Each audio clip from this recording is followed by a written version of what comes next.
A new object is discovered over the coast of Africa, or Alaska rather, and this time the military shoots it down. Is it a coincidence? Is it a show of force? Or did they make the whole thing up to make sure that the Biden admin looks strong? Well, we'll talk about all the possibilities of that. We'll let you decide, and we'll see what the new details are about this new object that's flying around up there. In other news, another classified document was found at Mike Pence's Indiana home after the FBI came through and checked it out. And, well, this one's actually marked classified, so now we've actually got a discussion to have. So we'll talk about that and what's happening there and what we mean, what goes on with that. Biden prepares the largest Pentagon budget in history as spending cuts loom, so we'll go over some of that with a little bit of the debt ceiling going on with this. And the U.S. consumer prices are revised higher for December, which means that no, we didn't lose inflation for the month of December. It is going to be all this and more. I got more votes than Kevin McCarthy. I'm Jay Edgar, and this is Contemporary.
Good evening, Heads. Welcome to Contemporary. My name is Jay Edgar. We have got not a lot to go over here tonight. Usually I come out and say we've got a bunch to go over, but honestly, this is going to probably be a short show, which is good because it's Friday, which means we're going to be looking over some live chat today. But, that's what it's going to be for the most of it. I only have 18 tabs up here today, so we'll be talking about some of the things going on by the government and what they think that they're going to do.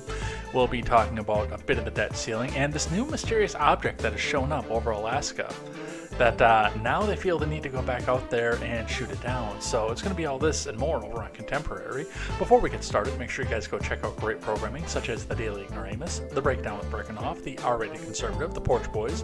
Go check out Tweets by Brit, Mr. Behavior, The No Gimmicks Podcast, and more, as we come together to bring you a better news and culture experience from the common man for the common man. That is right.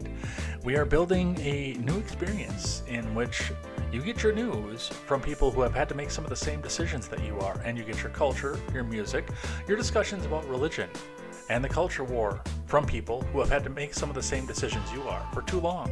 We've all got our news and commentary from people who wear suits that cost more than our houses, and it's time for that to change. So go check out all that great programming. It's going to be a great time. These are great people to get your news and culture from. And with that, let's get down into the news and talk about what's going on with finance. Looking at the Dow to start with. And by the way, if you guys are just lurking today or would like to come back and get some friends in here today at the end of the show, which is going to come a lot sooner than it usually does, I will be reading the names of everybody who chatted in the live chat today. I'll be occasionally looking over and seeing what it is that you guys have to say over there as well. But get some more people in here. We will, because, if there's enough live chat in here, we'll go for the full 2 hours. But I can tell you right off the bat, we're not going to fill the full 2 hours with news. But with that, let's look at the Dow today. The Dow is up 169.39 points, or about 0.5%, after starting with a rough day, spiking itself above the previous close, dropping again, and then going on a fairly steady climb throughout the rest of the day. So there are a few things that are driving this right now. The markets are looking like they will be going down over the weekend, but we'll talk about that as we go through IBD. Let's grab the Bitcoin. which went in the opposite direction today. The Bitcoin held itself steady throughout the beginning of the day before dropping off, trying to make another rally back to itself, and then dropping off again, ending the day today at $21,636 That is down $164 or 0.75%. So not a massive drop, but enough to make you take some notice about what's happening there. So it's they always have to throw the advertisement up while we're live. It might be time for ABG to go by the window. So if you've got any recommendations for a free or free-ish antivirus that won't advertise in the middle of a live stream, let me know in the comments below, because that's getting a little bit ridiculous here. But that's what we look at for the Bitcoin right there. Looking at the gas prices in Madison, another day where they're steady and not moving. So I don't know if the tracker is broken or if they're just really sitting there steady right now. But nothing to report with the gas prices. So that's where we're at with that. Let's see what IBD has to say for the day. Or maybe we won't, because yeah, that's sitting out there. Well, we'll throw the archive up there and we'll look at the layoffs instead, and we'll see if it gets archived by the time we talk about what's happening now with Yahoo. From CNBC, Yahoo to lay off 20% of the staff by year end beginning this week. From Rohan Goswami. That is 8 days in a row, by the way, that we have gone over a staffing layoff in a big tech company. Let's see what CNBC has to say. Yes, irritable bowel syndrome. That's how they treat me today, at least. Yahoo will lay off more than 20% of its workforce by the end of 2023, eliminating 1,000 positions this week alone, the company said in a statement on Thursday. Private equity firm Apollo Global Management acquired 90% of Yahoo from Verizon in September of 2021. The company had about 10,000 employees at that time, according to PitchBook data. Axios reported that more than 1,600 workers will lose their jobs in the latest cuts, suggesting the company's current headcount is closer to 8,000 employees. The layoffs are part of a broader effort by the company to streamline operations in Yahoo's advertising unit. The Yahoo for Business segment's strategy had struggled to live up to our high standards across the entire stack, according to a Yahoo spokesperson. Given the new focus of the new Yahoo advertising group, we will reduce the workforce of the former Yahoo for Business division by nearly 50% by the end of 2023, a Yahoo spokesperson told CNBC. Yahoo said the company would shift its efforts from its 30-year partnership with Taboola, a digital advertising company, to satisfy ad services. Yeah, number 2 is U.S. Second object being shot down. That is true, and that's actually what we'll be going into as soon as we're done with finance. So that is also second up right now. Let's see. These decisions are never easy, but we believe these changes will simplify and strengthen our advertising business for the long run, while enabling Yahoo to deliver better value to our customers and partners, the Yahoo spokesperson said. A Yahoo spokesperson told CNBC the company would provide severance packages to domestic employees who had lost their jobs. Yahoo didn't provide specific details on the size or value of the severance packages. And that's where we're at. So, what have we had? Zoom, PayPal, Dell, Amazon, Google, Twitter, obviously, but they did that before it was cool. Where's the advantage in learning to code again? Because that's what I was told was the only thing you were allowed to do if you're concerned about your job leaving is those 3 words that I probably just got myself banned on YouTube for saying already, but you weren't allowed to say on YouTube or Twitter. Where's the advantage again? Somebody? Anybody? Bueller? I'm actually a little surprised Yahoo still had that many employees, but I've actually been saying that about a lot of these tech companies. Dell, Yahoo. What are the other ones? I know Netflix was doing some layoffs too, but I'm actually a little bit surprised that they're laying off right now because they're doing fairly well from what I can tell. I'm not sure, but I don't know. I guess it's time to learn how to flip burgers. Yeah, coal. No, we're shutting that down, remember? Alright, let's grab the IBD article. It looks like it is. Still not going to let me in. Okay, so, well, we only have 17 articles tonight. Alright, well, with that, let's talk about what happened in Alaska today. Biden says shoot down of a high-altitude object over Alaska was a success. From Megan Vasquez, Betsy Klein, Oren Lieberman, and Haley Britsky over at CNN. President Biden told CNN to shoot down a high-altitude object hovering over Alaska on Friday was a success, shortly after the American national security officials disclosed that the commander-in-chief gave the U.S. military approval to take action. The announcement, marking the second time American fighter jets have taken down an object flying over U.S. airspace in a little less than a week, comes after the admin was subjected to a slew of questions about the timing of Biden's decision to shoot down the suspected Chinese spy balloon off the coast of South Carolina last Saturday. This time, the president took more decisive action to swiftly take down the object near Alaska, but key questions about the origin of the object and its functionality remain unanswered. After the object was first detected on Thursday, F-35 jets were sent up to investigate. According to a U.S. official, the object, National Security Council Coordinator for Strategic Communications John Kirby, said during a White House press briefing, was flying at an altitude of 40,000 feet and posed a reasonable threat to the safety of civilian flight. Along with the effort by F-35s on Thursday, fighter aircraft also engaged with the object again on Friday morning. Both engagements yielded limited information, Kirby told reporters. We were able to get some fighter aircrafts up and around before the order to shoot it down. The pilot's assessment was that this was not manned, Kirby said.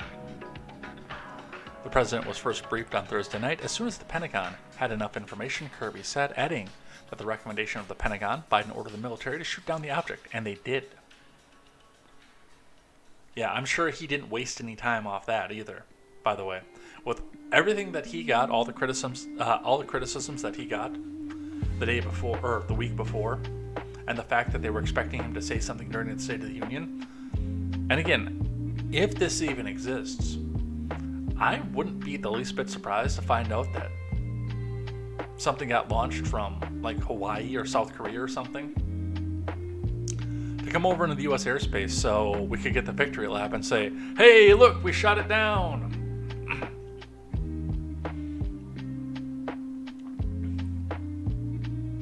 The object was brought down by fighter aircraft assigned to the U.S. Northern Command, and U.S. officials have said the object was taken down over frozen Arctic waters near the Canadian border, about 10 miles off the north coast of Alaska. The U.S. expects to recover the debris, Kirby said, which they did, and we'll be talking about that in a minute. An F-22 fighter jet from the Joint Base Elmendorf, Richardson in Alaska took the object down at 1:45 p.m. Eastern Time today. Within U.S. sovereign airspace over U.S. territorial water, the Pentagon Press Secretary, Air Force Brigadier General Pat Ryder, told reporters on Friday.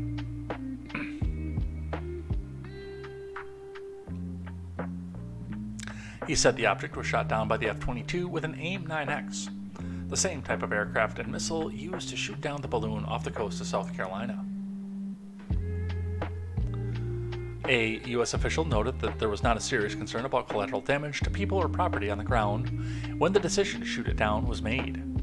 U.S. Northern Command and NORAD wanted to shoot down the object during the daytime because they wanted a photo opportunity. Because the brief hours of sunlight in the far north made it easier to spot for a fast-moving jet trying to find and follow a slow-moving object, the official said. The object did not appear to have any surveillance equipment, according to a U.S. official, which would make it both smaller and likely less sophisticated than the Chinese balloon shot down last weekend. Military officials have expressed confidence that the object was not an asset belonging to the U.S. military or the government. Yeah, they're confident. They won't say that it's not, but they're confident. So, one of the things that they're bringing up with this is the fact that it posed a threat to civilian flights, which is true. If every detail that we got out of the story is true, then this was flying at the same area, at the same height as most of your commercial flights go.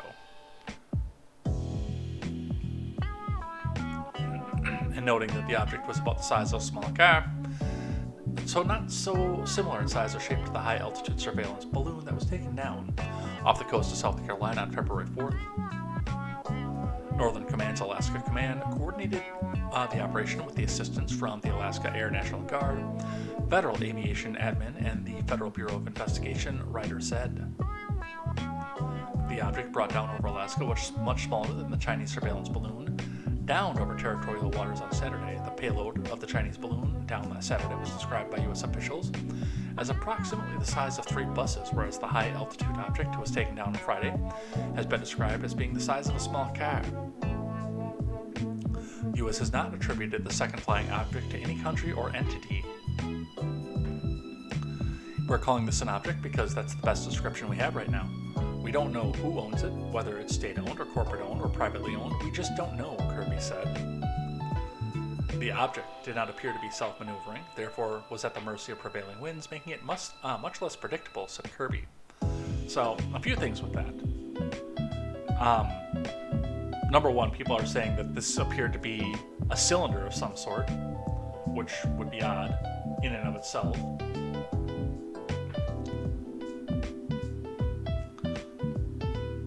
And as we look at some of this, they're trying to say that they don't know who owns this, or they can't attribute this to any country, or military, or world power anywhere. I do have questions about this, and I have a few questions, definitely. The big one for me is it's awfully convenient, and I have to ask, why is it Alaska? Why is it Alaska is the one that came out and did this? Or why did it go down over Alaska? Because remember, the big conversation was the fact that the last balloon went down over the Aleutian Islands, and it looks like this one wasn't actually far off either from the Aleutian Islands. So we've got some things going on here. Actually, this was on the north coast, wasn't it? Let me back up and look at this just a second.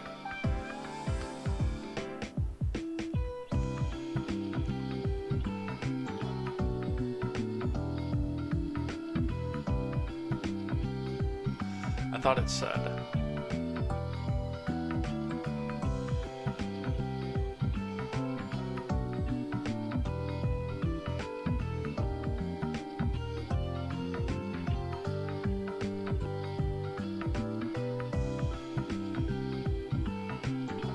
No, it doesn't say. I thought it said. But it does seem to me that that being over Alaska was important. And again, if we come out and the tinfoil hat has to come out for this, then it's going to be because this was out there to make a show that yes, we can take down anything that comes over our waters, and we're not going to let the next object come into our airspace. So, well, that's what we have for that. Let's listen to the White House here. Then we're actually going to go listen to read the Daily Wire and see what new information has popped up since this article came out. Let's listen. The president absolutely was involved in this decision. He ordered it at the recommendation of Pentagon leaders. He wanted it taken down, and they did that. They did it using fighter aircraft assigned to U.S. Northern Command. The Pentagon will have more to say about the details of this later on this afternoon. It's only just within the last hour. We're calling this an object because that's the best description we have right now. We do not know who owns it, whether it's state-owned or corporate-owned or privately owned. We just don't know. We don't know. As I said, state-owned. We don't know if it's state-owned. And we don't understand the full purpose. We don't have any information that would confirm a stated purpose for this object. We do expect to be able to recover the debris since it fell not only within our territorial space, but on what we believe is frozen water. So a recovery effort will be made, and we're hopeful that it'll be successful, and then we can learn a little bit more about it. Was its appearance like the Chinese aircraft? No, it was much smaller than the spy balloon that we took down last Saturday. The way it was described to me was roughly the size of a small car, as opposed to a payload that was like 2 or 3 buses size, right? So much, much smaller, and not of the same, no significant payload, if you will. And lastly, is it now the policy of the United States that if unidentified aircraft are over U.S. territory, that it is likely the president will choose to shoot it The down? president will always act in the best interest of our national security and in the safety and security of the American people. Jackie, we're going to get you guys. Good job. John, so the Pentagon ordered this new object be taken down over Alaska. The president ordered it. The president ordered it. So is it a fair takeaway then that the Pentagon regrets not taking down the first balloon? Yeah, that's an interesting question. Did they regret? So, yeah, we're going to follow this along here to the next one from the Daily Wire. New information released about object U.S. military shot down over Alaska from Daily Wire News. The unidentified object the U.S. military shot down over Alaska on Friday reportedly had a cylindrical shape and was about the size of a small car. A U.S. official told Politico that the object did not appear to have any observable surveillance equipment. President Biden was reportedly notified quickly that the object had crossed into U.S. airspace late on Thursday, and the decision was made to shoot it down. And that is all that they have, so nobody knows what this is. It's a cylinder the size of a small sedan. Probably going to be dating myself here when I say this, but honestly, the dimensions of this were the same dimensions as the portable artificial Kendrona from the Animorphs book series. I remember they said it was about it, like they put it in the top of a tall building, and it was about the size of a small sedan in cylindrical shape. Wow, that was a long time ago. That series came out in the middle of the 90s. I still remember that. But other than that, I mean, there's no indication over what it is, where it goes, and what we do from here.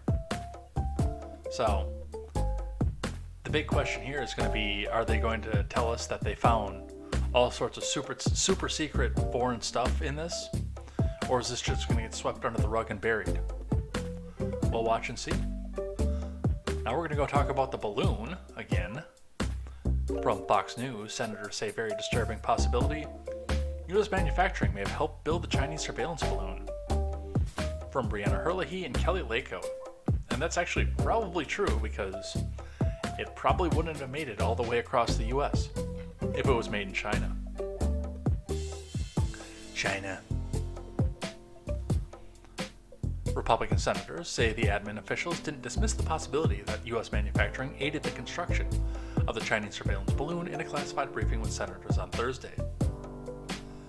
Following a classified briefing Thursday with officials from the Office of the Director of National Intelligence, the Department of Defense, and the State Department, Senators Hawley and Sullivan said the question of whether the American companies helped build the Chinese surveillance balloon was raised in the briefing, and the officials didn't answer definitively. American companies shouldn't be helping to build spy satellites that are used against their own citizens, Sullivan told reporters at the Capitol after the briefing. Maybe there's nothing to be said about that, he said, but somebody asked about it, and nobody in that briefing said, oh, it's not a problem. Senator Hawley, in an interview with Fox News Digital, said, of course I'm concerned about the possibility of that. I don't think there was any definitive answer on that, but the question was asked by a senator, and, I think that's a very disturbing possibility, Hawley said. Obviously, the other thing that made was crystal clear from the briefing was how totally unprepared the admin and frankly the Pentagon was for this to happen, he said. And listen, if they've already made it public that we've known that there have been previous balloon flights over the U.S. territories, and of course, the United States in years past, then they knew that already, and yet they had nothing prepared to deal with this espionage balloon that came right over the U.S. And I mean, it really is. It is an incredible lack of planning, and frankly, I think major lapses of judgment, Hawley said. Fox News confirmed the Chinese balloon had Western-made parts with English writing, according to a source familiar with the classified briefing on Thursday. However, the State Department said earlier Thursday that we're confident that the balloon manufacturer has a direct relationship with China's military and is an approved vendor of the PLA, according to information published in an official procurement portal for the PLA. Now, hopefully sometime in the very near future I get to say that too. Baby sleeping. Welcome in, Blind Fear. Alright, let's talk Pence. Because for whatever reason that's important still. Another classified document was found at Pence's Indiana home during an FBI search. From Michael Kosnar, Dore Gregorian, and Jesse Rodriguez.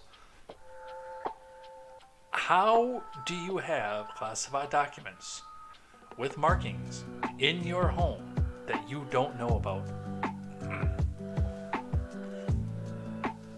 This is getting a little ridiculous, by the way.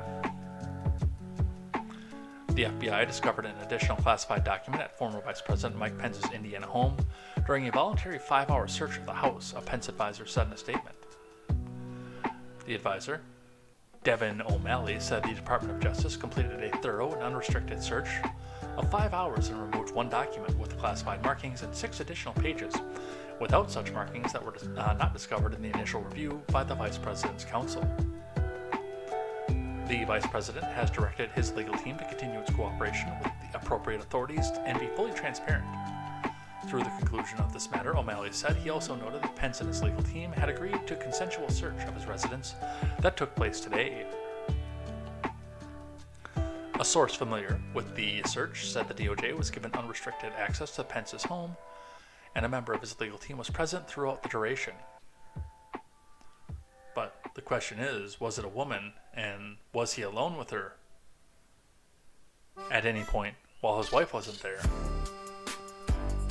The scope of the search included looking for documents that DOJ believed might be considered original documents that should have been sent to the National Archives, the source said, which could explain the 6 pages of additional material that were taken.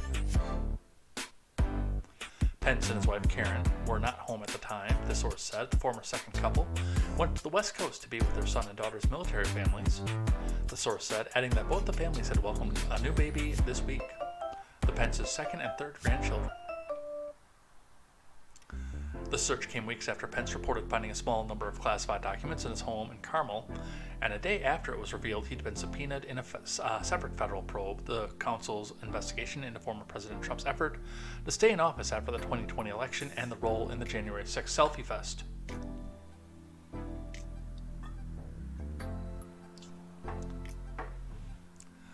A Justice Department official confirmed to NBC News that the search was a consent search agreed upon by the department and Pence's lawyers, and there was no search warrant issued in advance. All the ground rules for the search were stipulated during the negotiation. Why?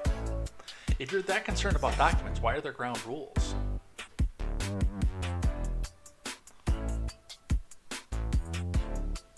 Were stipulated during negotiations between the Justice Department and the Pence team, the official said.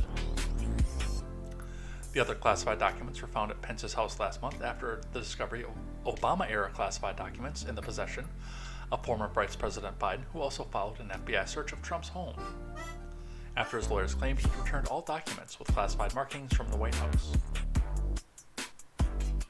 He didn't say that. He knew the documents were there, and he had the extra lock on the door. That's a lie, NBC News.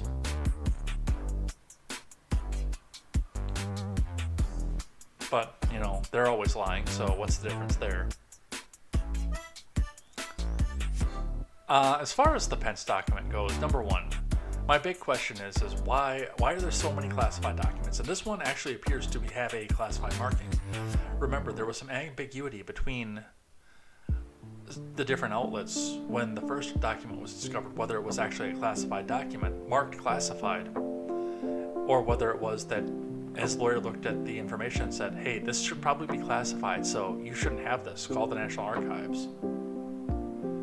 And it does appear as well that there were some more documents discovered during the search, probably handwritten notes of some sort or original source documents that had classified information, like I posited from the first article we read the first time, that wasn't necessarily marked classified, but a further review of the article, or of the a further review of the actual document said, oh hey, guess what, there's information on this that we should probably classify.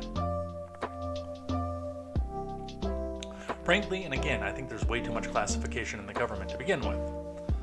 I don't have any classified documents in my home. I don't have a security clearance. I can't have classified documents.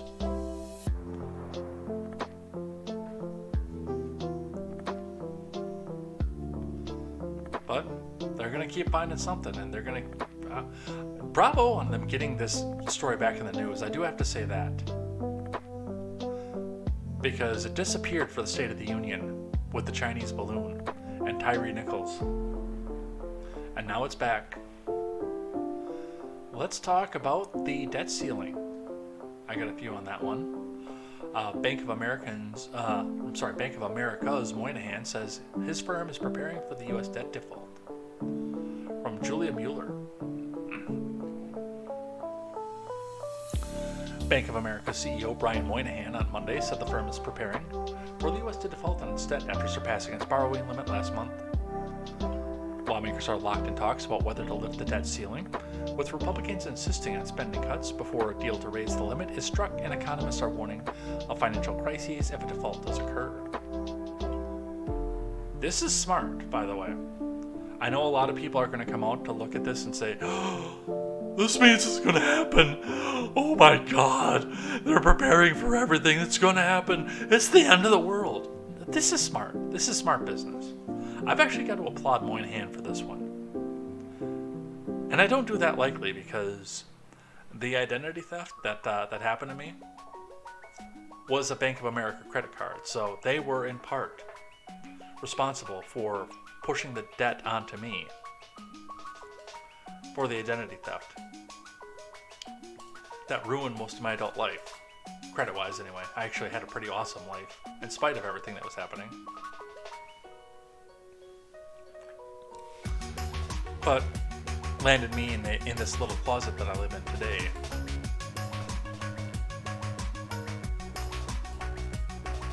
But this is smart business. This is really smart business. There is an option on the table where this is happening. In fact, I'd kind of actually like to go look into articles from my bank, which I will keep unnamed right now. The national bank I bank through. I bank through 3 different banks. But the national one that I bank through, I want to ask them a question of, hey, how are you preparing for this possibility of debt default? Because I don't want to be caught with my pants down here, you know?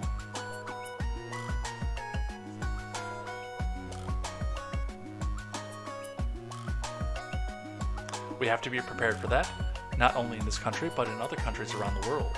You hope it doesn't happen, but hope is not a strategy, so you're prepared for it, Moynihan told anchor Poppy Harlow in a CNN this morning, noting the company's preparing as it would in a natural disaster. Yeah, this is smart business. I cannot fault Moynihan for this.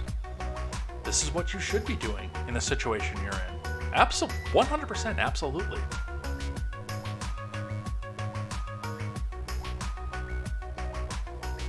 But that's where they're at on that. Some more news on that. From Politico. Biden prepares the largest Pentagon budget in history as spending cuts loom. I've heard rumor, I've never had it confirmed yet, but I've heard rumor that they're planning on building a new Pentagon.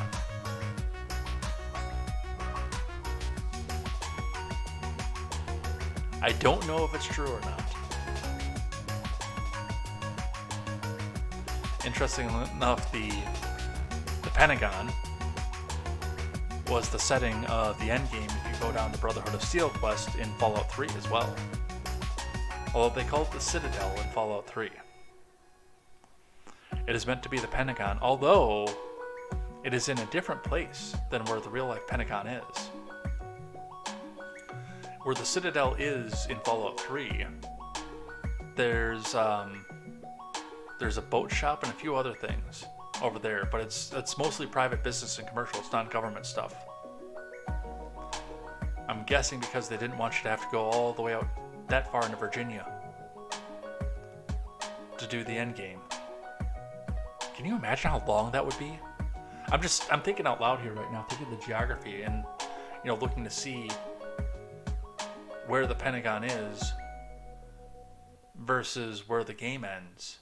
Well, actually, it wouldn't be that far because I can see the Jefferson Memorial from here, so I think it might still be a little bit further, but I can see the Jefferson Memorial in that picture. Anyway, off topic. I mean, again, we're almost done already, so we've got time to be off topic, but thinking out loud. And I can get away with doing some Fallout 3 stuff because I'm wearing a Nuka-Cola t-shirt. The Biden admin is preparing to ask Congress for the largest Pentagon budget in history. And Raytheon just got a hard-on that you cannot take down with an anchor. The Biden admin, according to the Defense Department's chief financial officer, as partisan squabbling over the debt ceiling raises the specter of deep cuts to the military's funding plans. Officials are very close to settling on a final top-line number for the Defense Department, which the White House will include as part of its overall fiscal 2024 budget, set for release on March 9th, Pentagon Comptroller Michael McCord said in an interview. I do expect it will be a bigger number than Congress provided last year, McCord said. While he declined to give details about the proposal since it's still in flux, he said the Pentagon will invest in munitions to replenish U.S. stockpiles, coming from Raytheon and Lockheed Martin and Northrop Grumman.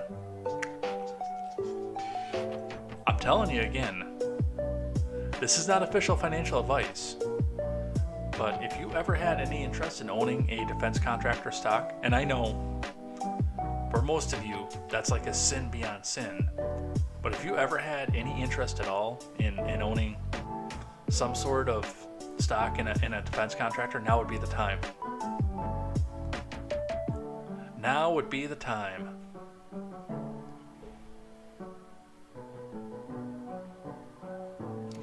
I believe Luke Wee watched the same video that I watched on my way home from work.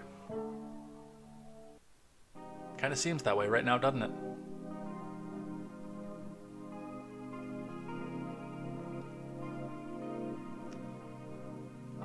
Let's see, in support of the continued fight in Ukraine, where both sides are expending thousands of rounds a day. Meanwhile, you have to take out a small loan if you want any sort of 9mm from your local fleet farm. Or farm and fleet. Those are local companies. I guess I don't know what you would have where you live.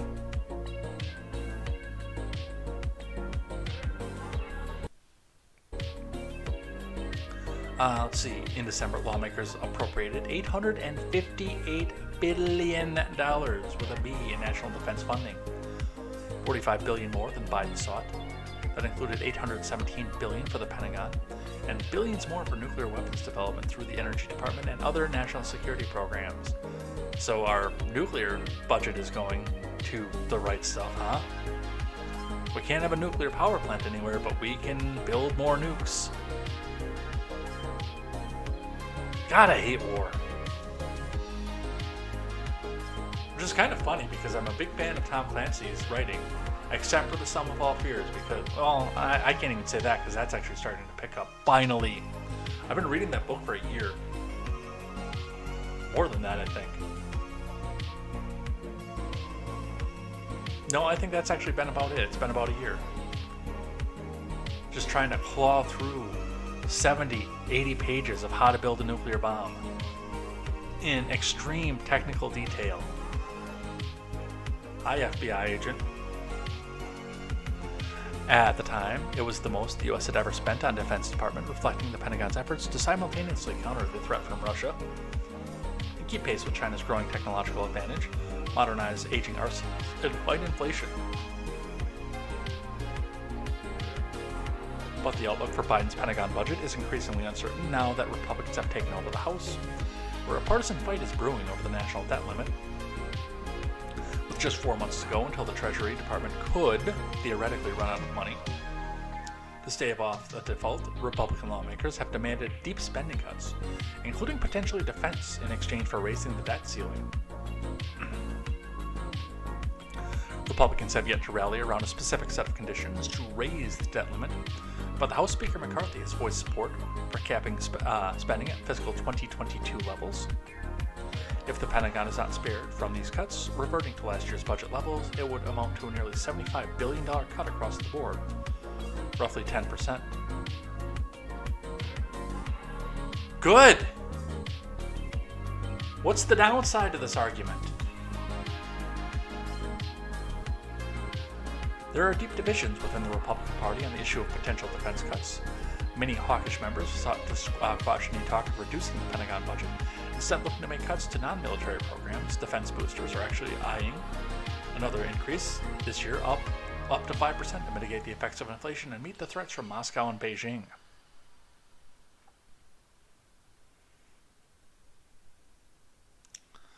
But a small but vocal faction of the budget hardliners in the GOP conference is hell-bent on cutting defense spending, and even some, such as Marjorie Taylor Greene, oppose continued aid to Ukraine. Those lawmakers will be hard to win over. Yeah, still not seeing a downside. The parallels between the current situation and the debate that led to the automatic cuts was known as sequestration 12 years ago are not lost on the court. In 2011, Republicans had just taken control of the House and were demanding spending cuts in exchange for raising the debt ceiling. The crisis ended the Budget Control Act, which forced hundreds of billions of dollars in spending cuts over the next 10 years. They are going to, and again, it just astounds the mind. And one of the things, and this is what blows my mind the most, when we talk about debt ceiling before, like the last time this happened, and before I was on Twitter when I was still on the Boomer book, when you talk to the peaceniks and the hippies and the wild progressives and the communists and things like that, that's what they always said. Oh, we don't have money to go help the poor, or we don't have money to go to fund this program or this program or this program, but the Republicans always want to spend money on the budget. Or not the budget. They always want to spend money on the military. There's always money for the military. Why is that? Hey, progressives, Republicans are currently trying to cut the military budget. You should be running across the aisle and hugging them right now. And your Democrat leader is the one who's trying to jack it up. You should be going to Marjorie Taylor Greene and giving her a hug right now. Instead, what are you doing? And I'm legitimately seeing this from Democrats. You're applauding and demanding that we spend more money in the Pentagon. What the hell happened?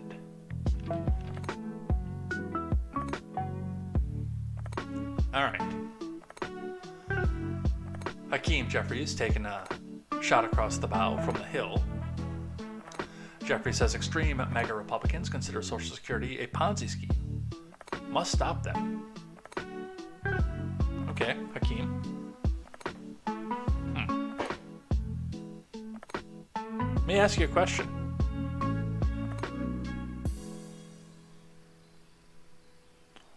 What do you call it when people pay into a system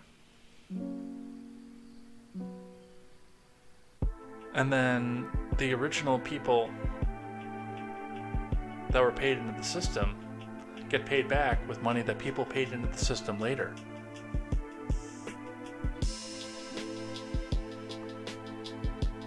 You take other people's money and you pay back your original debtors, and then hope that more people will put money into your... It's a Ponzi scheme. I actually didn't know what that was until... because I used to watch a lot of network TV. God, I can't believe I just admitted that. I can't believe how much network TV I watched in my 20s. But I like 2.5 Men. And right before they killed off Charlie's character, that's what Alan was doing. He was doing a chiropractic Ponzi scheme, having people invest in him, blowing the money on stupid crap, and then when somebody came up and demanded more money back, he'd go back and pay them with other people's investments and hoping that it would just circle around, and then people were coming back in and paying in more when they got a return off of it. Which is, give or take, what Social Security is. But this is from Jared Gans.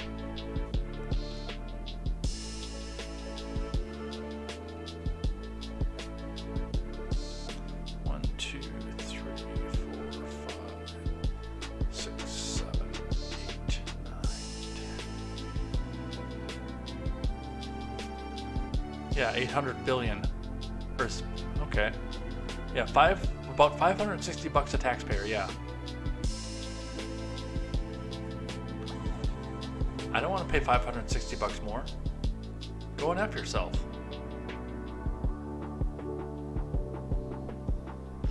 House Minority Leader Hakeem Jeffries said on Friday that the extreme MAGA Republicans' view of Social Security is a Ponzi scheme, calling on Democrats to work to protect the program. You know, the program that's not actually going anywhere, no matter how much public sentiment is against it. The extreme MAGA Republican crowd claims Social Security is a Ponzi scheme. More evidence that they want to destroy it. Dems must stop them, Jeffries tweeted, using an acronym for former President Trump's Make America Great Again slogan. The White House and Democrats have been arguing this week with the GOP over whether Social Security and Medicare are at risk as part of some Republican Congress members' proposals. No, they haven't actually been. It's just, it's something that people like The Hill and CNN and NBC go back out and play act. After Rick Scott got roundly rejected for his proposal that would mean that Mitch McConnell wouldn't have anything to borrow out of again. There is no appetite to end Social Security among Republicans. Period. End of story. Repeat the line.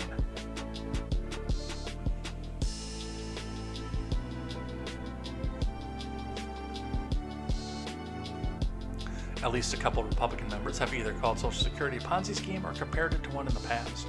The White House tweeted audio of an interview that Senator Ron Johnson gave on Thursday, in which he said the Social Security is a legal Ponzi scheme. Ted Cruz also compared Social Security to a Ponzi scheme in an interview with the Texas Tribune in 2011.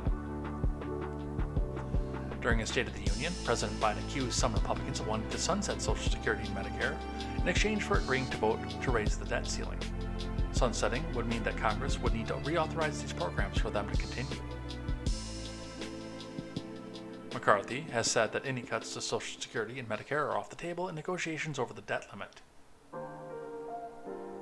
Yeah, and that's why Biden was lying. But, you know, that won't let Hakeem Jeffries come in and get a chance to take a talking point. I bet you they put him up, by the way, for president in 2024. That's my pick for Democrats right there.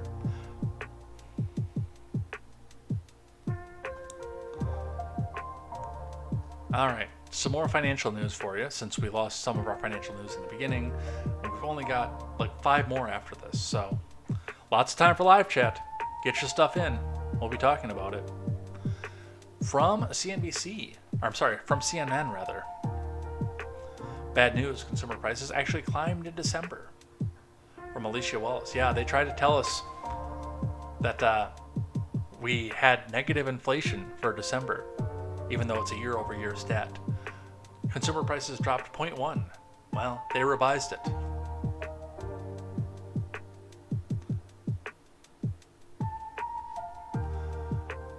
December consumer prices rose from the month before and did not fall as previously thought, according to revised data from the Bureau of Labor Statistics released on Friday. The newly calibrated Consumer Price Index shows that prices rose 0.1 on a seasonally adjusted basis in December from November versus a previously estimated decline of 0.1.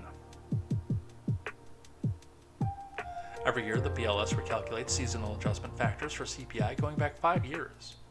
However, the year-over-year data, which is not seasonally adjusted, is not revised. The latest annual adjustment shows slight shifts in the month-on-month inflation trend for 2022, with November and October revised up by 0.1 percentage points.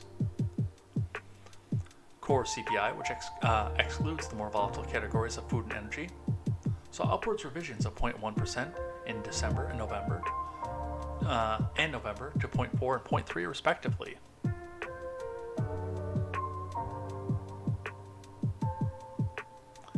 Whether you're talking about inflation, labor markets, GDP, these things all go through seasonal adjustment procedures and do get revised over time, said Andrew Patterson, senior economist at Vanguard's Investment Strategy Group. So yeah, by the way, we're still inflating the currency. It's still not good. And again, I remind you that it is 6.2% on top of 8.5% at this time last year.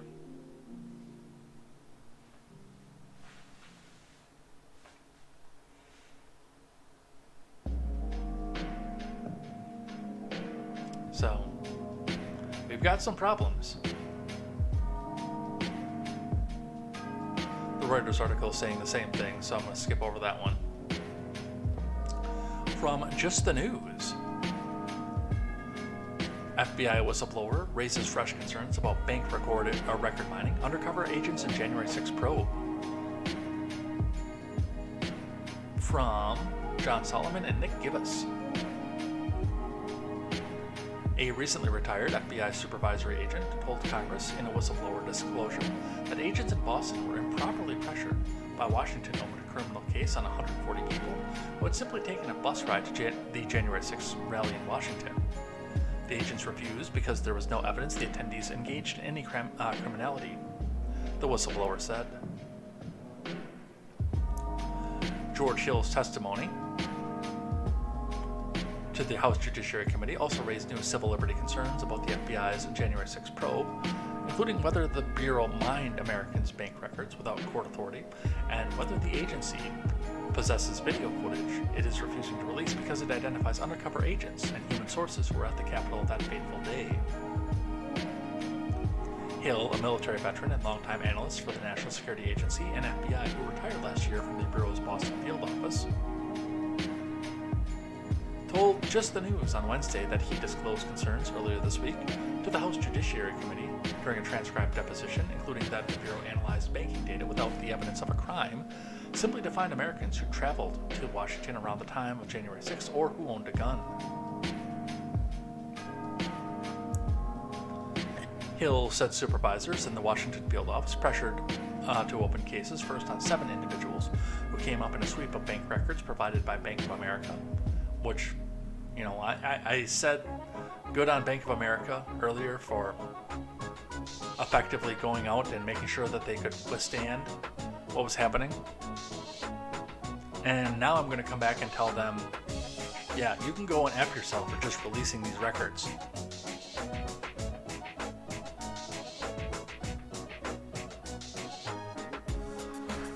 And then on the larger group of 140 Americans who paid to take bus rides to President Trump's now infamous rally on January 6th. The day a mob overran police lines and flooded the Capitol as Congress met to certify the 2020 election results. He credited his supervisors in Boston for resisting the pressure. There's no evidence of crime being committed here, he said during a wide-ranging interview on Just the News. No noise television show. We cannot open up. Preliminary investigations on someone using financial instruments in the district, and so they pushed back and said Boston did not take any action on those names. Hill also said the Washington field office, which led the January 6 probe, did not react well to the refusal escalating up the chain of command, but at each step of the process. The Boston office held its ground. Getting on a bus and participating in a political rally is not a predication or a crime or preliminary investigation, he said, explaining why Boston resisted. I'm going to tell you what I've said before. I think this whole thing was a setup.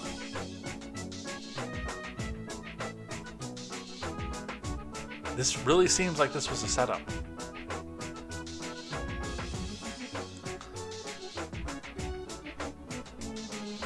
From the Daily Wire.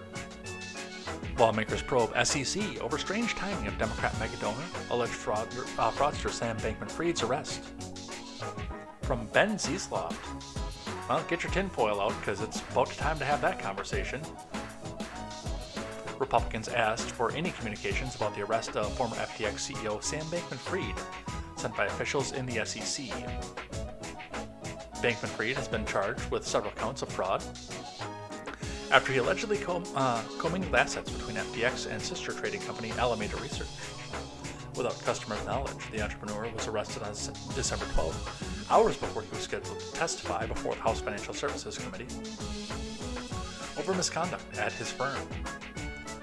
Representative Patrick McHenry and Representative Bill Huizenga, the top Republicans on the committee, wrote in a letter to SEC Chair Gary Gensler that the timing of the charges and his arrest raised serious questions about the SEC's process and cooperation with the Department of Justice.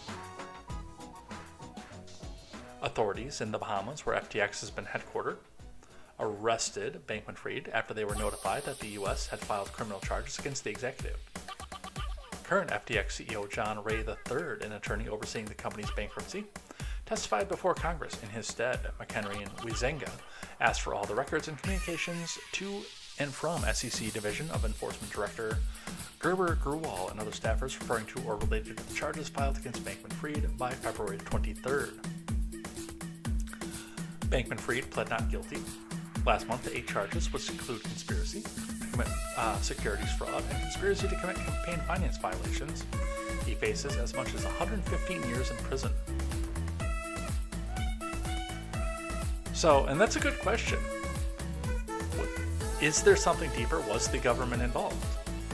And once they had no more use for him, did they throw him under the bus?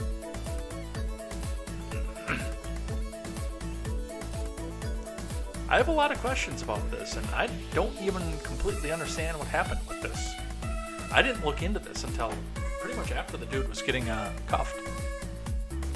But it's something to see, that's for sure. A little bit of the culture war for you. Wyoming legislation will ban child gender surgeries, hormone treatment, and puberty blockers.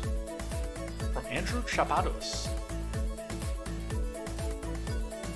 Okay, and again, I remind you, if you are transgender at 8, you will still be transgender at 18.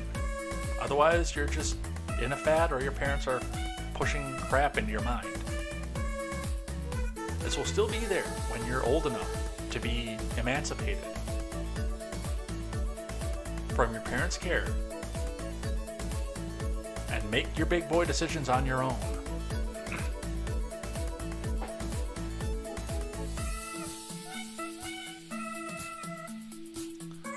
Wyoming State Senate has passed a bill that would ban child sex change surgeries along with the use of hormone therapy and puberty blockers on children. The bill will likely pass in the State House, in which Republicans control 57 of the 62 districts. Senate File 144, introduced by State Senator Anthony Bouchard, passed in the Senate with testimony from Luca Hain, a 21-year-old woman who shared her story of medical gender transition when she was younger, according to the Daily Caller. Anthony announced the introduction of the bill on Twitter, stating, "I'm introducing Chloe's Law in Wyoming.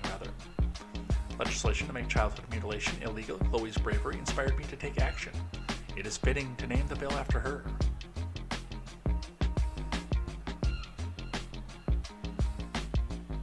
Alright, and that appears to be all that's... Oh, no, we do have a read more. Chloe's Law bans physicians from performing procedures for children related to gender transitioning and gender reassignment, which if performed is grounds for suspension or revocation of a physician's or healthcare provider's license. The legislation prohibits insurance coverage for children for gender transitioning and reassignment procedures. Chloe Cole, the teenage namesake of the law, made it international news after testifying before California lawmakers about her gender transition, saying she was encouraged to ignore concerns about puberty blockers and hormones. Well, she was probably called a hateful bigot in California for that. Cole said that her parents were threatened with the idea of their child committing suicide as a reason to move forward with the procedures.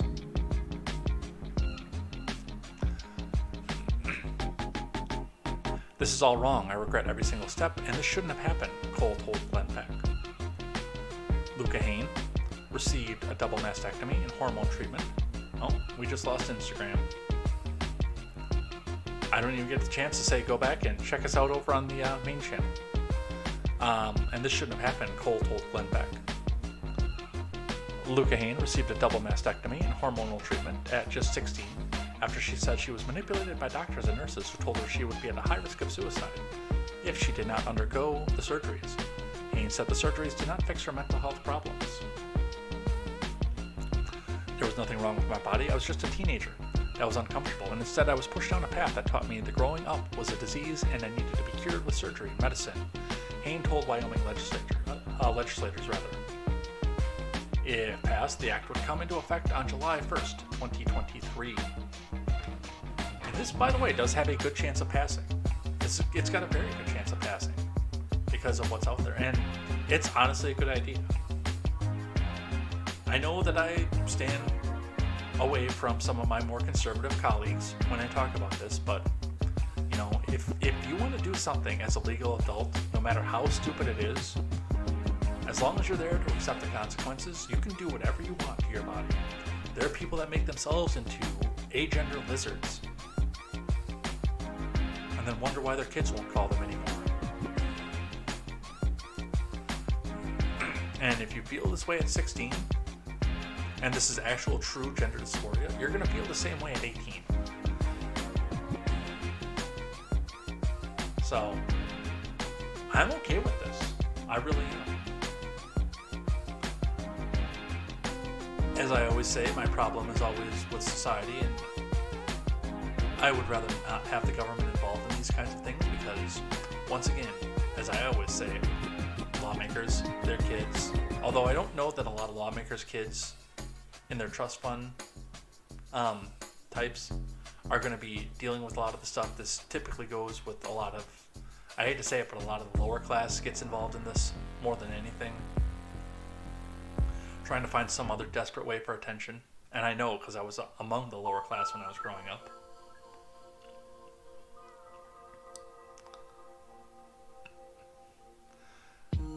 But if one of their lily white trust fund kids decides they want to change their gender, you know, there's probably going to be some way to carve out or some way to look the other way for them.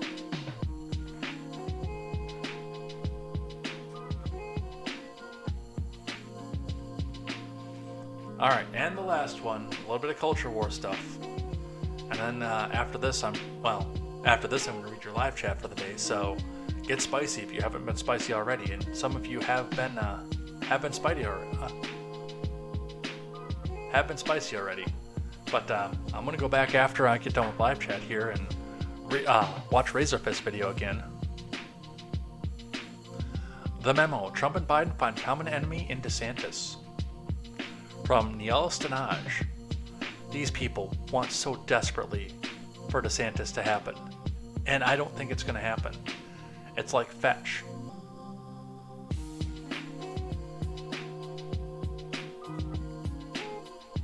Gretchen, stop trying to make fetch happen. It's never going to happen. President Biden and former President Trump have found at least one common foe. Florida Governor Ron DeSantis. Biden traveled to Florida on Thursday, just 2 days after his State of the Union address. There, the president criticized DeSantis for the government's failure to expand Medicaid under the terms of the ACA. Biden asserted that more than 1.1 million lower-income Floridians would be eligible for Medicaid if DeSantis took that step, adding, Hey man, this isn't calculus. And wrote to Florida on Air Force One. White House press secretary, token diversity hire, poked fun at DeSantis for his bitter battle with the Walt Disney Company. The feud was first sparked by DeSantis' backed bill restricting the teaching of sexuality in schools, but has continued to intensify. Now, again, I don't like the actions that DeSantis is taking for this. But one thing that I didn't mention when we were talking about Reedy Creek the other day is when you bite the hand that feeds you, don't be surprised when you stop getting fed.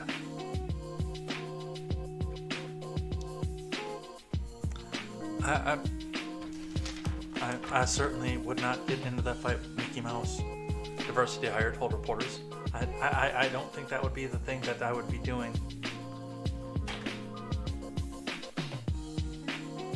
Trump is, as his habit, have been even more confrontational and personal. Earlier this week, Trump twice promoted on social media posts implying that DeSantis had partied with underage students years ago during his brief time as a high school teacher. The original poster in one of those instances resurfaced an old picture and accused DeSantis of grooming high school girls with alcohol. Then Trump appended the comment, "That's not Ron, is it? He would never do such a thing." Those actions drew a rare DeSantis jab back at Trump. "Hey look, I don't spend my time trying to smear other Republicans," the Florida governor said in a Wednesday news conference. The attacks from Biden and Trump are on one level a testament to the Florida governor's strength if and when he enters the 2024 presidential race.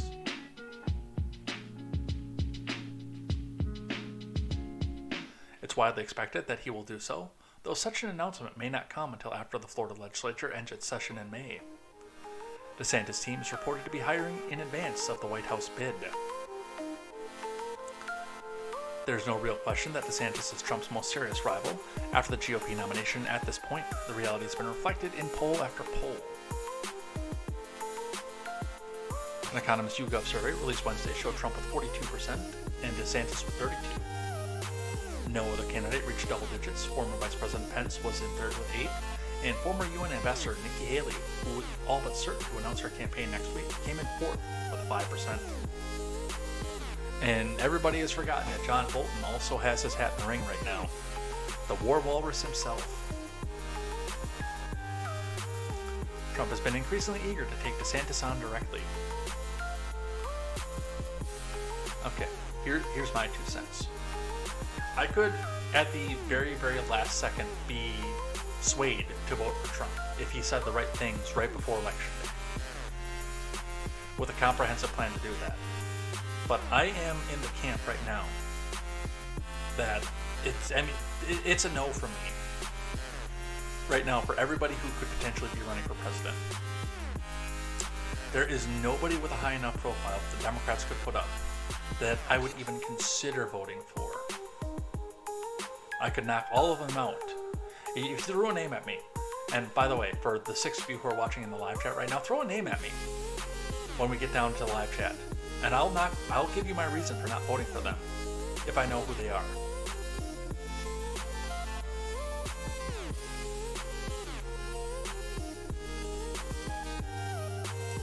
And on the Republican side, Trump is a maybe, but his spending just turned me way off, and then the culture stuff that he's doing against Republicans themselves.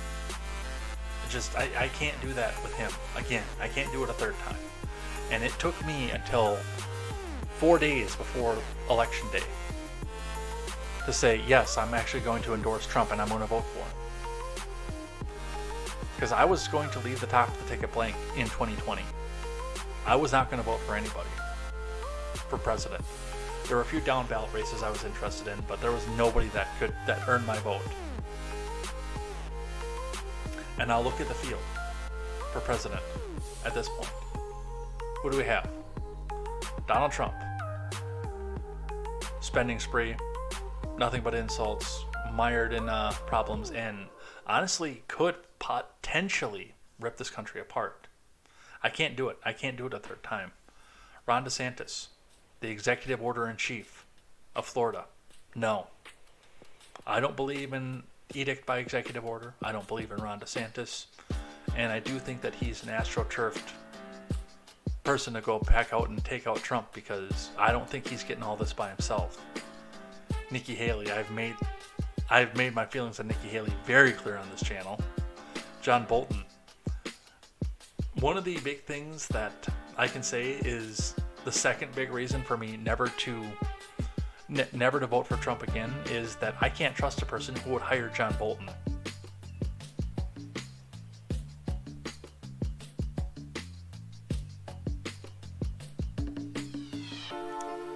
So, they're going to try to astroturf this. They're going to try to make Ron DeSantis happen. I don't think it's going to happen. I don't think he's going to run, honestly. But on that, we're going to check in with the live chat and see what it is that you guys have to say.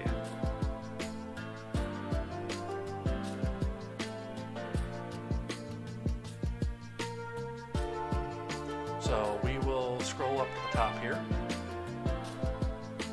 Last thing we do on Friday always is go check in with a live chat, see what you guys are doing, see what you guys have to say, and also check out what it is that was said throughout the week. Oh, this one is this week. So, right now, first thing I'm going to do is I'm going to give a special thank you to everybody who chatted in the live chat throughout the week.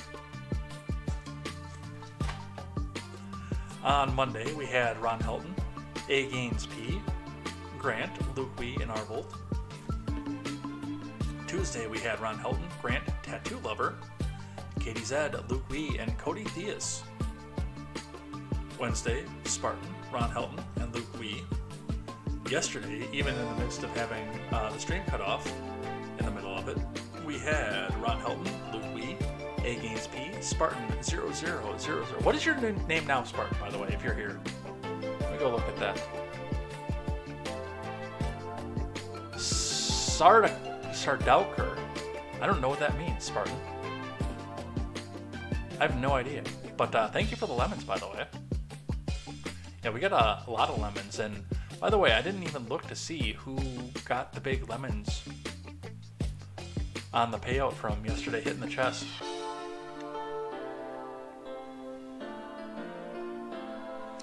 Let's see.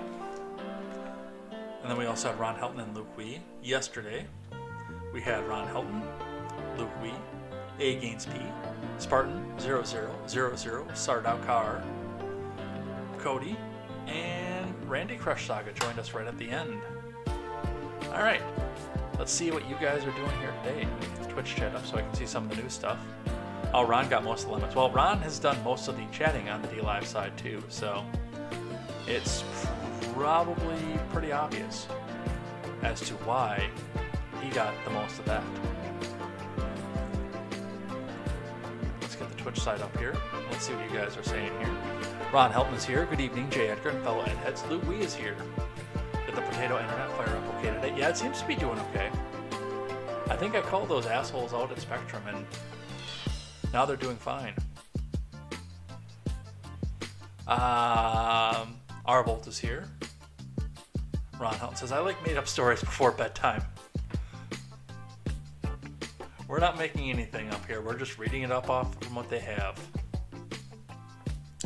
Grant says, apparently we might have built some of the balloon to spy on ourselves. Yeah, we talked about that. Ron says, hey Grant, yeah, it would not surprise me in the least, so they can spend more money on defense. Grant says, IBD, irritable bowel syndrome, which is probably a very, very good, a good apt comparison to what Investors Business Daily can be from time to time. The number 2 trending article on CNBC is the second object being shot down. Yeah, they need to AstroTurf that.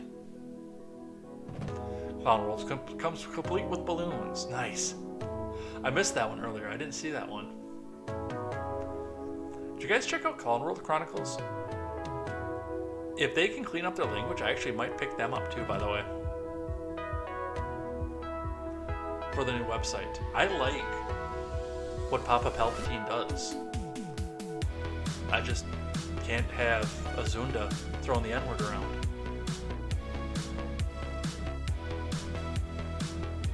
I have a hard time with the fact that Steven and Midget B both use it. But I've known them forever, and they have been supportive of me from the very beginning, so it's really hard for me to say, no, I don't want you to be on my website. Luke Wee says, learn to coal. Hey, maybe some of these, some of the progeny of these people will be proud to be a coal miner's daughter.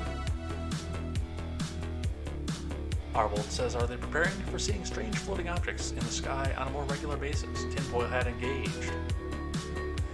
Blind Fears here says, hi everyone, the baby is sleeping. Alright, everybody be quiet. We can't wake the baby.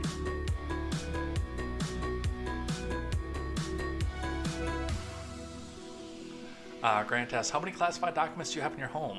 Alright, while we're through, that's the other thing we can do with the live chat so we can see at the end. How many classified documents do all 7 of you have in your homes? Because there are 7 of you now. How many classified documents do you have in your homes? Ron says they need to check how many documents that key members of the Intelligence Committee have in their homes and other key politicians. I bet Schiff has a cabinet full in his house. That's probably why he wanted to stay on that committee. I'm not gonna lie.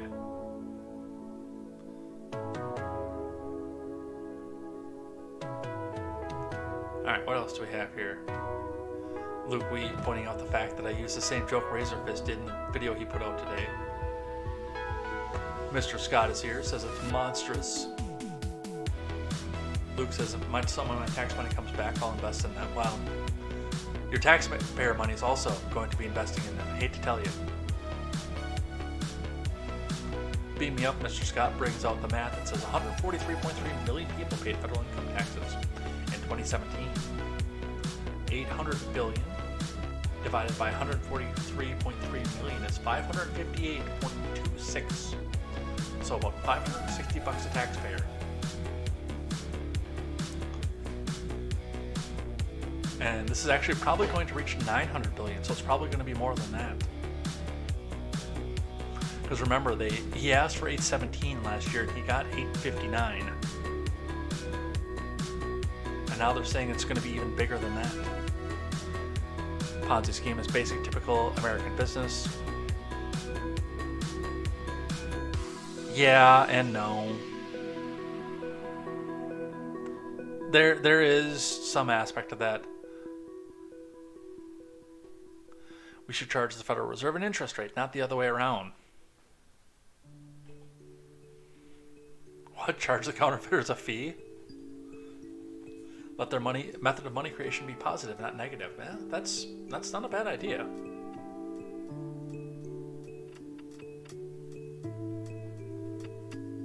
Or just a level the playing field. Let me lend out my money at 20% leverage 7 times over. And I could say things like, get a job, you worthless hippie.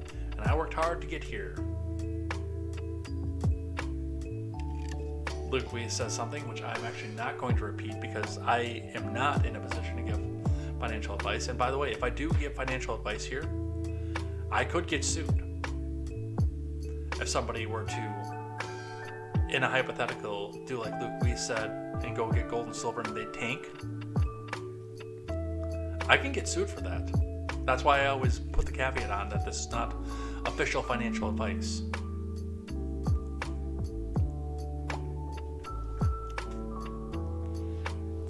Ron says, I just wanted to make another comment about the spy balloons and the other object. Watch these clowns become trigger happy and shoot down a civilian craft. Probably. Full of people, much less. Mr. Scott says, F-22 production and development, including currently approved upgrades, totals $74 billion, resulting in a unit cost of $377 million. 80s Kid is here, says, I wear a tinfoil hat to protect myself from the government and media bullshit. Oh, result, 1 air-to-air kill on a balloon. 80s Kid says, we demand a balloonuary committee. Mr. Scott says, commit schmittlity.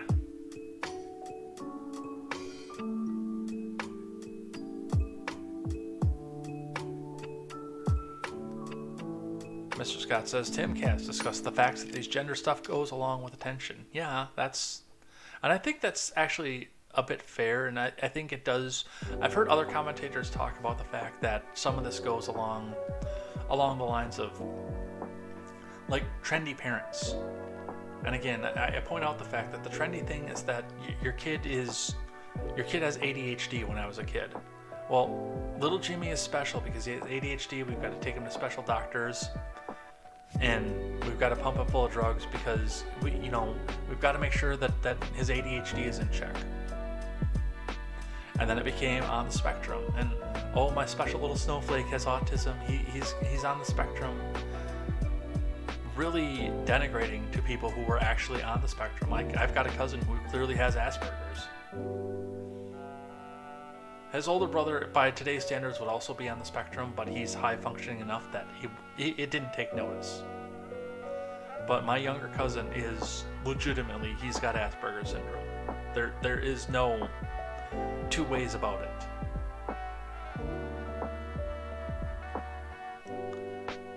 He is probably one of the most brilliant strategists I've ever met, and I'd be afraid to play D&D with a kid. I don't know if he even plays that or not, but he has won worldwide tournaments on Pokemon. He's like a little robot. But man, I would never ever want to play any sort of strategy game against him. I'd lose my ass. And I think most people would as well. But moving off of that, going into this, now, now that everybody has found a way to put their kid on the spectrum, now the next thing is, oh, well, my special little snowflake, yeah, he thought that he was born a boy, but or born a girl, but we found out that he's actually born a boy, and he's non-binary, and look how creative he is.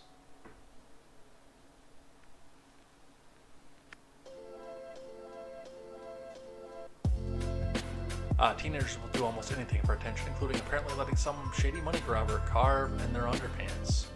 You know, the worst thing is when teenagers are looking for attention, a lot of the times it does revolve around what's in the underpants. That's a terrible thing to say, and unfortunately, especially in the 90210 generation, very true. Mr. Scott says they can do what they want, just don't tell me how to think or who I can insult. And if it hurts their feelings, good. That was the whole point. Yeah, Mr. Scott's being spicy, and it looks like a couple other people have joined in from what I can see, because I follow along with the new chat over on the Twitch side when I do this, so. Let's see. Yeah, I can't help but suspect that Razorfist is an agent or something. I don't think he's an agent, but I don't think that he's as grassroots as he says he is either. I think that about a lot of creators, though. I think that about Pool, honestly. I listen to Pool every once in a while, but I try not to, because I know that I think he's still getting Vice money, no matter as much as he tries to say he doesn't care about the money. I don't believe that he is completely grassroots. I think he's closer than a lot of people to being grassroots, but I don't think he is completely grassroots. And I think that he does have big money investors behind him. Same thing as that JP guy, Jordan Peterson, that one. He skirted the Kanye thing, and I don't blame him. Is that who you're talking about? This guy? You can't see that. That's too small. You can't see that. This guy?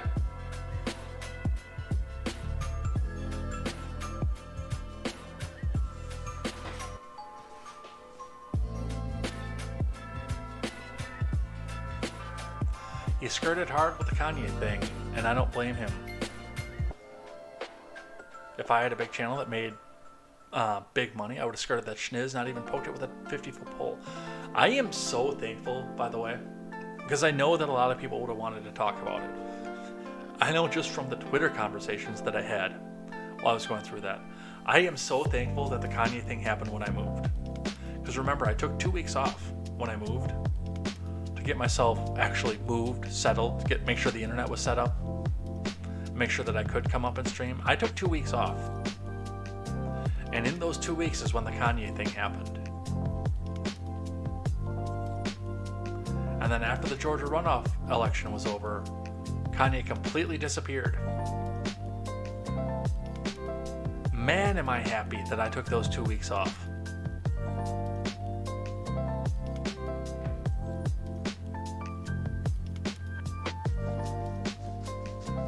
If you could nominate anyone, who would you nominate? What would be your main political positions you support? I would nominate anybody who has a comprehensive plan to leave me the hell alone. I'm kind of in the same camp as Ron here, is that I'm looking at Rand Paul. I think that would be the best for America, because he can get mainline party support, but also pull in the LP. I don't think the LP could put anybody up that I would vote for, because they don't go into it looking to win. That's one of the biggest problems that I have with the LP, is that they don't go into it looking to win.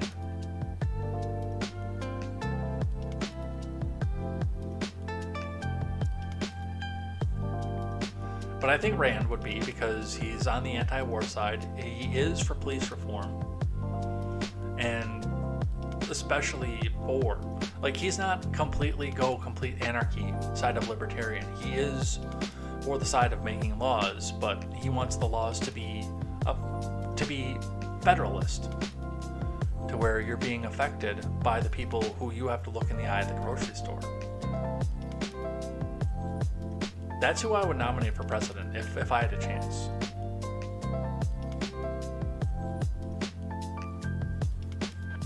Ron says, in the past, I was not that keen on voting for Rand because he's not his dad, but I think he might be the last chance to end most of this mafia government.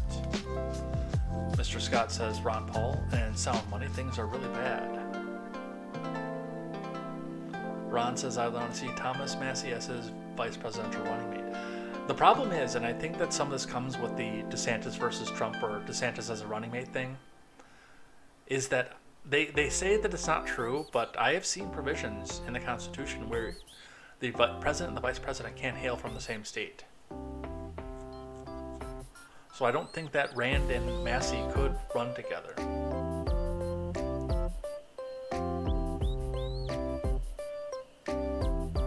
Mr. Scott says, we're plummeting to our financial demise so fast, I don't know if there's a break that could work.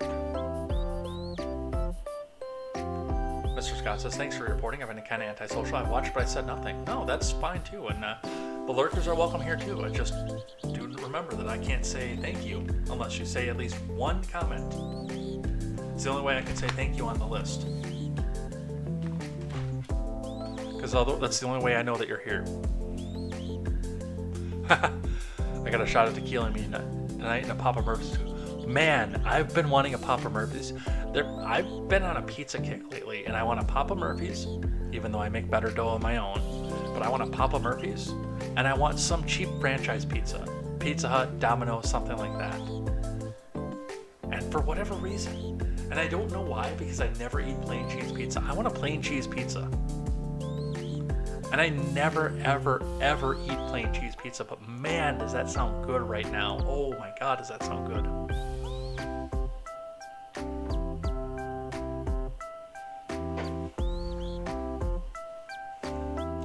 Gaines is here. I had my prostate and the cancer within removed on Wednesday, so I haven't chatted much. Because F the state. Wow. F in the chat for Gaines' prostate. I do hope you have a good recovery. I hope that you're whole again soon.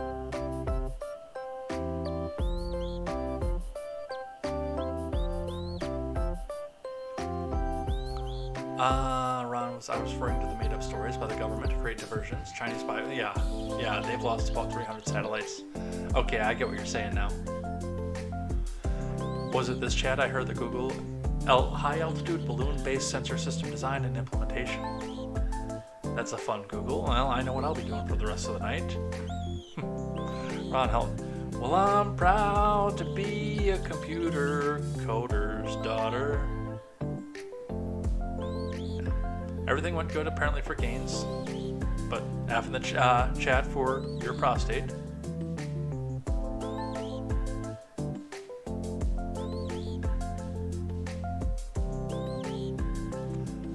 No, the JP with the red hair. Who's the JP with the red hair? Jesse Peterson? I don't know who that is actually. Yeah, who's he? Yeah, I could hear that from Jordan Peterson. Oh, who is this Kanye person that you keep talking about? Has he cleaned his room yet? Mr. Scott said, and he brings up a good point, especially with anybody who you could put up as a nominee right now. Rand would run a compromise campaign, and I think that is a big problem with a lot of your who would you most rather be president, is that I don't think that they would, because I cite Barack Obama with this a lot. I talk about Barack Obama and his campaign a lot too, because that was a compromise campaign. Barack Obama was so far out to the left, he made Bernie look like a centrist when he was campaigning in 2008. Because he already had the support of, well, he didn't really have the support of the Union Dems, but he could get some begrudging support for them. But his focus was getting a new crop of fresh in college, worried about their student debts, and fresh out of college, and voting for the first time leftoids out there who were told by their high school teachers and college teachers that they wanted socialism because the rich people were just hoarding all the money. So he appealed to them, but then he did moderate that back out to be more of a center union work and neoliberal campaign once he had the primary nomination, once he had taken out Hillary. Because Hillary had, and it was a testament as to where the Democrat Party was going and where it is going right now too, because Hillary had the union vote lock, stock, and barrel in 2008. But the overwhelming college student vote came in and carried Barack to the victory, and then he came back and tempered his message. So yeah, that is, and I think anybody else that I could put up right now that I could get behind is going to be in the same boat, actually. That's a good point, Mr. Scott. Thanks for bringing that up. And then Mr. Scott says, if his campaign was no compromise, I'd get behind it. Even though it would be BS, I'd still get behind it. Yeah, plain cheese pizza is underrated. Yeah, and I don't know that I've had a plain cheese pizza since I was a kid. It sounds so good to me right now. And I got pizza, by the way. JP Spears. I think he got kicked off YouTube and he's probably promoted on Rumble. I don't know who that is. I'm going to look into that after the stream, which is going to be wrapping up here in just a few minutes. Ron Hunt says, I have a hot pizza in about 20 minutes for less than $10. Oh, he was advertising too. I didn't see that one. I usually buy the Mama Cozy pizza from Aldi's. Throw on extra cheese and jalapenos. Pretty tasty. Interesting. I got Quick Trip pizza, which is also less than $10, but I got 2 of them last night. And I only ate like 4 pieces total between the 2. But those are $9.99, and I got and there's specialty pizzas too. I got a mac and cheese pizza and a sausage pizza. Well, I guess sausage pizza isn't really a specialty pizza, but if you guys are ever up in Wisconsin, ever, for any reason, number 1, we're going hiking, except for Gaines, because he's got a reason not to go on a hike. But if you come up here, we're going hiking, number 1. And number 2, find a Quick Trip, and if they don't have it on the shelf, ask it if they have it in the back, and get a tailgater pizza.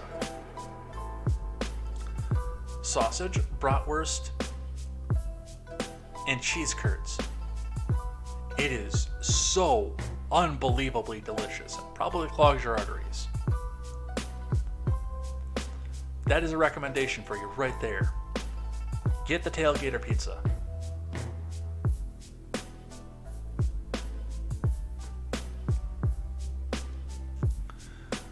Let's see. Mr. Scott says his channel was Awaken with GP. I think he got kicked off YouTube. He's heavily promoted on Rumble now. I've never heard of this person, so I'm going to look into this. I think his method of making money is making lists of right-leaning people and selling them. Okay, yeah, his name is JP Sears. I will look into that, because this is the first time I've heard of this person.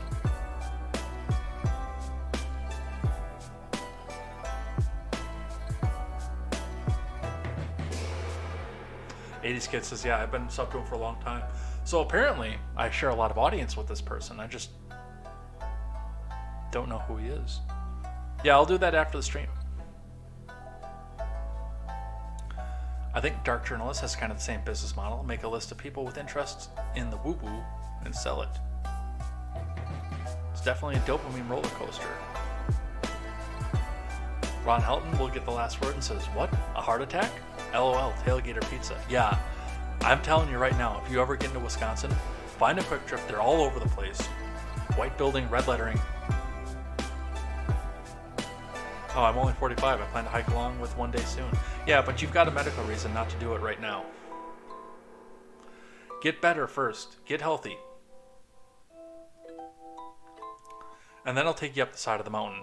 Which, by the way, living in western Wisconsin now, like, the hiking was good and there were a couple real challenging trails out where I lived, but it's nothing like what I And I haven't even been on the trails here.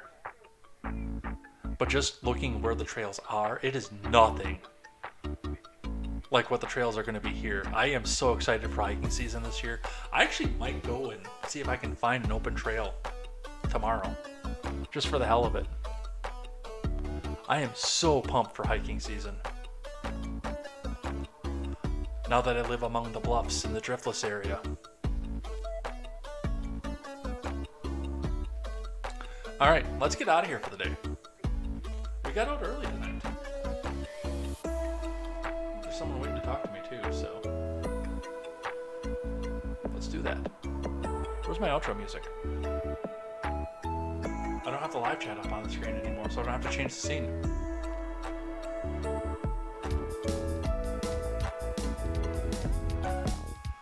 '80s Kids says, if any of you are old '80s farts like me and you're into old '80s boom boxes, I have a few on my channel. I'll look as well. But we're gonna head out of here for the night and for the weekend.